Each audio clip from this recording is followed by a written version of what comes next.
రోజుల నుండి అనగా డిసెంబర్ 20వ తేదీ నుండి సమగ్ర శిక్ష ఉద్యోగులు సమ్మె బాట పట్టి ఉన్నారు. సమ్మెలో భాగంగా ఈ రోజు బాపట్ల జిల్లాలోని 25 మండలాల్లోని సమగ్ర శిక్ష ఉద్యోగులు విజయవాడలోని ఎస్పీడీ కార్యాలయాన్ని ముట్టడి చేసి నిరసన తెలియజేశారు.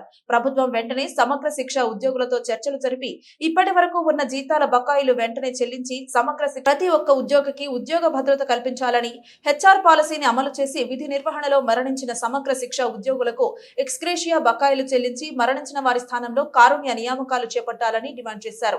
ఈ కార్యక్రమంలో బాపట్ల జిల్లాలోని 25 మండల కేంద్రాలలోని సమగ్ర శిక్ష ఉద్యోగులందరూ పాల్గొన్నారని జిల్లా సమగ్ర శిక్ష ఉద్యోగులు జేఏసీ ప్రతినిధి జి రమేష్ తెలియజేశారు.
పోస్టు రాజీనామా చేయాలి.